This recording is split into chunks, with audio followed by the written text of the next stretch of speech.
네, 안녕하십니까. 신지식인 정인태입니다. 저는 국립한국복지대학교 특임교수를 역임했습니다.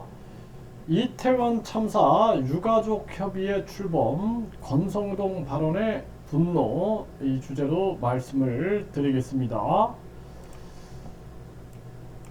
네, 중앙일보가 보도하고 있는데요.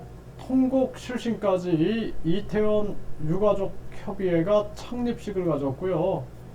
권성동 발언에 분노했다라는 것입니다. 네, 이 이제 협의회가 공식적인 활동을 시작을 했고요. 네, 통곡하고 실신하는 사람들이 속출했다라는 것입니다. 대통령 사과와 진상 규명, 책임자 처벌에 대한 요구가 거셌다라는 거고요.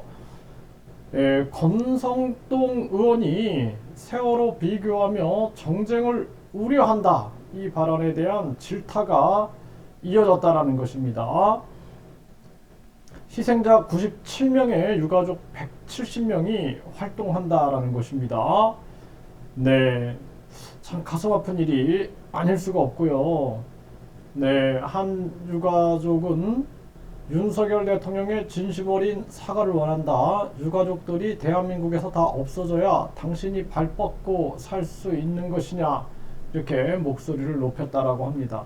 참 안타깝습니다. 이 윤석열 대통령도 그렇고, 그 이상민인가 그 사람도 그렇고, 정말 안타까워요. 저는 민주당 편도 아니고, 뭐 정의당 편도 아니고 국힘당 편도 아닙니다. 저는 뭐 무소속인데, 국민의 입장에서 얘기하는 거예요. 자기 자녀가 이런 일을 당했다 그러면은 경찰청장이나 서울경찰청장이나 이 사람 이상민이나 이런 사람들은 사퇴해야 되는 거고 대통령이 진심으로 사과를 해야 되는데 이게 지금 권성동이나 이런 사람들은 심장이 없는 사람인가 이 사람들은 마음이 없는 사람인가 저는 안타까움을 금할 수가 없습니다.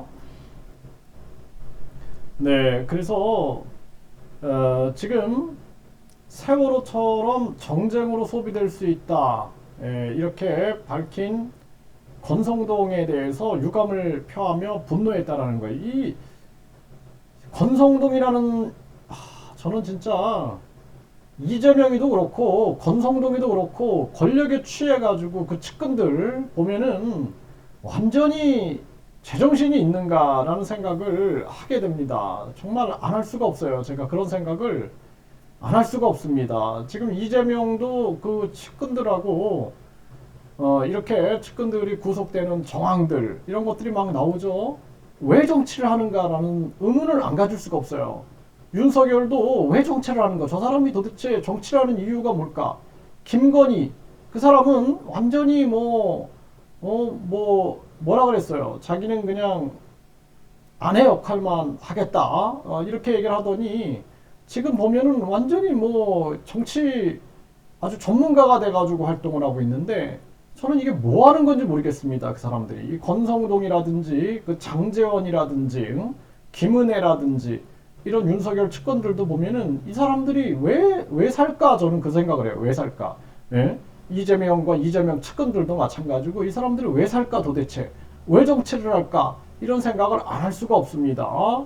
그래서 유가족 협의회 부대표는 세월호 같은 길이 어떤 길이며 어떤 길인데 그 길로 가면 안 되는 것이냐? 세월호 유가족들이 반정부 세력이냐? 저희가 반정부 세력이냐? 이렇게 얘기를 하고 있다는 거예요.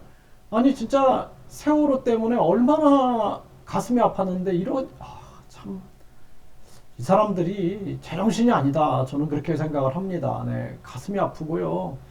이 사람 얼굴만 봐도 그냥 화가 납니다. 네, 권성동 이태원 유가족 협의회 횡령수단 악용될 수도 네, 이렇게 매일경제에서 보도가 나왔는데 이게 참 안타까운 일이 아닐 수가 없습니다. 정말 이 정치인들 안 보고 살 수 있는 날 그런 날이 빨리 왔으면 좋겠고요. 그래서 국민투표 시민 발안제를 제가 얘기하는 겁니다. 스위스는 국민 10만 명이 동의하면은 18개월 동안 동의하면 국민투표에 붙입니다. 우리 국민들은 왜 이걸 못 외치죠? 뭐가 무서워서 외치지 못합니까? 네, 우리 국민들도 정신 차려야 됩니다. 네. 국회의원 국민 소환제도 이루지 못한 국민들이 무슨 놈의 민주주의 주권, 주권을 얘기할 자격이 있나요? 예, 저부턴도 예, 주권을 그냥 내려놓고 노예로 사는 게 낫지 않을까 이런 생각도 합니다. 네. 아니 어떻게 대통령도 탄핵되고 서울시장 뭐 교육감 다 탄핵되는데 이 국회의원들만 탄핵이 안 돼요. 그래서 국회의원 국민 소환제가 없는 나라가 이 대한민국입니다. 가슴 아픈 일이 아닐 수가 없습니다.